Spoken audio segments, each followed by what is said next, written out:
표현을 했어요. 제가 80년대 대학을 다녔습니다. 저희가 대학을 다닐 때는 경찰이 항상 이 학교 주변에서 등교하는 학생들의 가방 검사를 했어요. 예. 매일 두근거리는 가슴을 안고 학교를 등교를 했습니다. 매일 가방도 털리고 특히 여학생들이 가방이 탈탈 털릴 때는 굉장한 굴욕감들을 많이 느꼈었죠. 그걸 거의 저희들은 뭐 그런 것들이 일상화된 상황에서 대학을 다녔습니다. 근데요, 계엄령이라고 하는 것은 그 정도 이상도 아닙니다. 예를 들어 계엄령을 하게 될 경우에요, 현역 군인들이 완전 무장을 하고 시내에 이 탱크와 함께 배치되어 있는 것이 바로 계엄령입니다. 지금 제가 말씀드렸던 그런 학교의 어떤 경찰이 있는 수준 정도가 아닙니다. 굉장히 국민들이 두려울 수밖에 없고 어떤 또 시위나 이런 게 일어나면 사실은 발포도 할 수 있는 굉장히 중요한 일 아니겠습니까? 아마 여러분들 서울에 보면 영화 보시면 아실 겁니다. 그만큼 계엄이라는 거는 정말 우리 국민들에게는 굉장한 두려움으로 다가올 수밖에 없는 일인데 그걸 지금 제1야당의 대표와 그다음에 최고위원들이 연일 지금 이야기를 하고 있지 않습니까? 근데 정성호 의원은 뭐라고 그러죠? 그거 뭐 할 수 있는 이야기 아니냐 정치인이 이렇게 이야기를 합니다. 글쎄요, 정성호 의원에게는 그냥 계엄이 그냥 뭐 심심풀이 뭐 이런 것 정도로 생각밖에 안 드시는 모양이죠.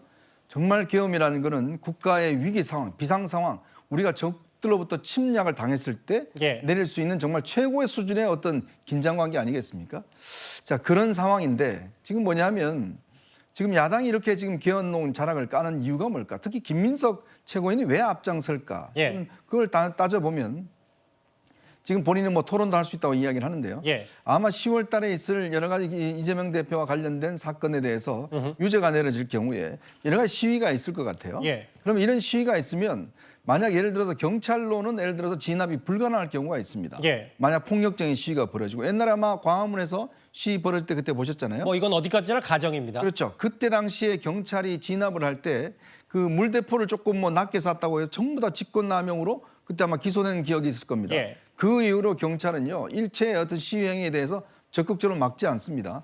근데 그런 상황이 굉장히 악화될 경우에 아마 정부로서는 이런 부분들을 검토할 수밖에 없을 거예요. 그러니까 그런 부분들까지도 아마 상정을 해서 미리 지금 자락을 깔아놓는 것이 아닌가라는 게 이제 장동혁 의원의 생각인 것이죠. 즉 뭐냐면 현재 전혀 있지도 않은 이야기지만 이런 어떤 공갈 협박을 통해서 실제로 그런 일이 일어나지 않도록 할 수 있는 그런 효과를 노린 게 아닌가라는 시각도 있는 겁니다. 자, 그렇다면 저는 김민석 최고위원이나 이재명 대표가 정치인의 어떤 명예와 이름을 걸고 저는 이 상황에 대해서 본인들이 어떤 근거가 있는지 뭐 본인들 매일같이 저 언론들 나오시잖아요. 근거를 대십시오.